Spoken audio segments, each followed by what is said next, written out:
Hello, Liverpool. Hello. Right, I'll just tell you some things about myself. Like, I've got 2 friends with benefits. I used to have 3, but then the Tories said she's no longer disabled.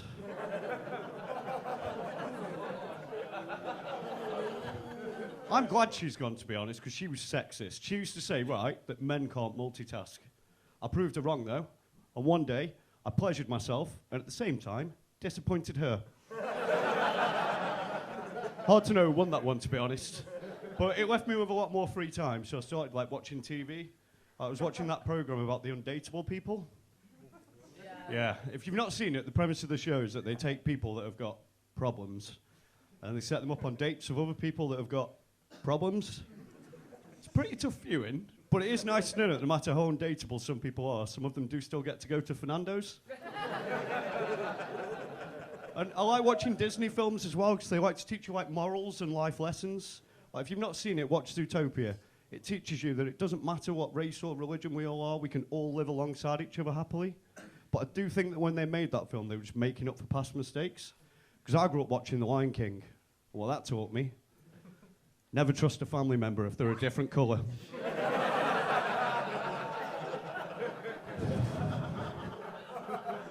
And then you've got Toy Story. That taught me that when I leave the room, all my toys come to life and stop bitching about the way they've been treated.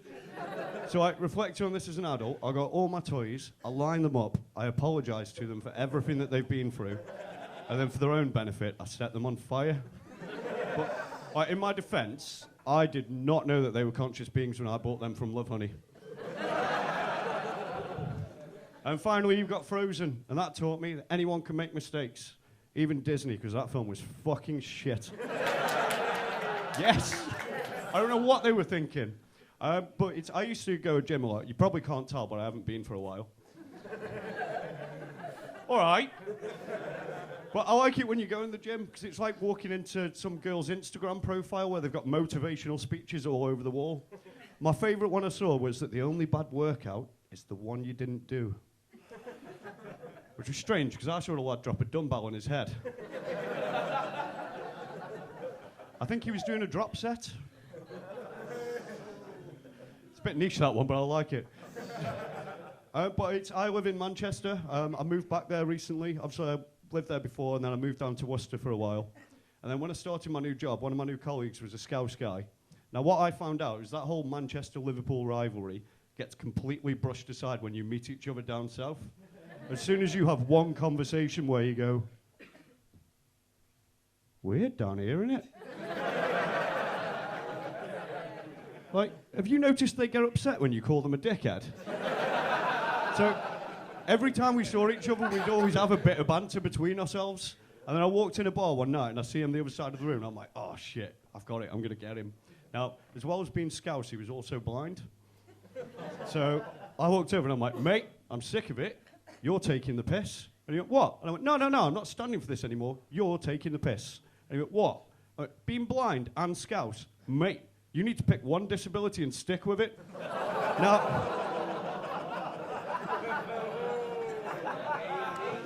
always fucking love doing that here. Now, he pissed himself laughing and went, and I'm black. But then I look up and all my colleagues are stood there going, no, you can't be. I don't know if you've ever explained to HR that you weren't taking the piss out of someone for their disability, you were taking the piss out of them because of where they came from. But they don't like it. But I like it when people get offended, on behalf of somebody else. Because it's happened to me once before. Now, this started at a house party, and I was with a couple of friends who were black guys, which is relevant, don't worry. Now, they walked up to each other and went, what up, my N-word? I'd had a drink, the conversation shouldn't have happened, but I went, this is bullshit, I can't say that. And they went, what? You can say it with us. We know you're not racist, you're our mate.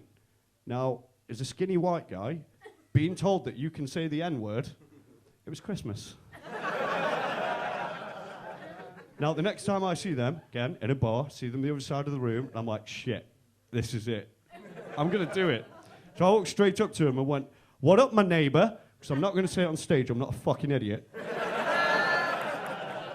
Now, they pissed themselves laughing and said it back, but then a little blonde girl appears from nowhere and goes, you can't say that. And it's like, no, I can, don't worry, these are my mates. And she went, no, you can't say that word. I went, mate, will you tell her? And he looks at her, looks at me and went, actually, Sean, I think as my friend you should know better than to use that word so casually. What? Anyway, that word has been used for generations to put down people of colour, and you, of all people, should know better. And then he takes one step behind her and goes, well, it doesn't matter what race or religion your friends are, all of them will fuck you over for a laugh given half a chance. But I'm a big advocate of sexual equality, but I don't think we're really going to get there until we, as men, can have our own version of an Ann Summers party. We don't discuss masturbation enough. We could learn a lot from each other. It'll be brilliant. We could call them Lee Winter's parties with the slogan, winter is coming. It'll be fucking amazing. We should do it. But I've been through a breakup recently, but I think I'm going to be okay. Because a girl came up to me the other day and she said that every time she sees me, I make her heart stop and then start again. It's nice. And she didn't say it exactly like that. She was in a bit of a rush. She said that I repulse her.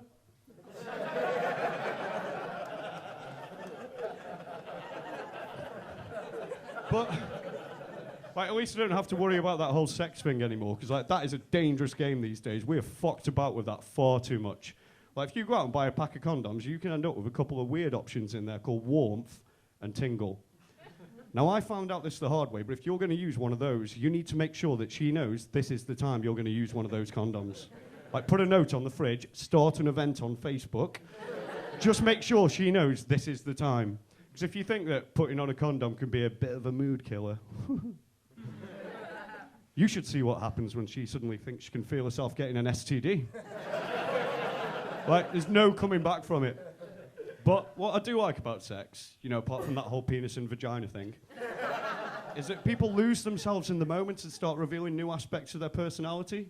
I was lucky enough to be woken up by my housemate and his girlfriend being overly loud about what they were getting up to at 3 a.m, which is a bit annoying. But then he went quiet, so I started going back to sleep. But then out of the darkness came my housemate's voice, and his best sexy voice, all I heard was, "Have you come, babe?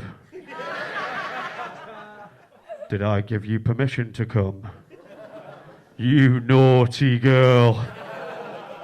Now, obviously at that point, I'm face down on my pillow, pissing myself laughing. But then I realised that I got a problem, because if I tolerated their loud 3 a.m. sex now, they were going to think it was okay to have loud 3 a.m. sex whenever they wanted. So the next morning, we're all sat down at breakfast, and I'm trying to figure out how I can bring this up politely. And I looked up out the window, and I noticed the bin at the end of the drive. So I went, "Oh, Mike, have you put the bin out?" And he went, "Yeah." I went, "Oh. Did I give you permission to put the bin out? You naughty boy." Now, his girlfriend stood up, stared at me, and then just left the room.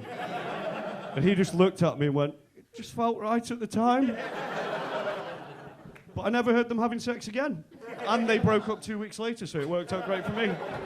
You guys have been amazing. Have a good night.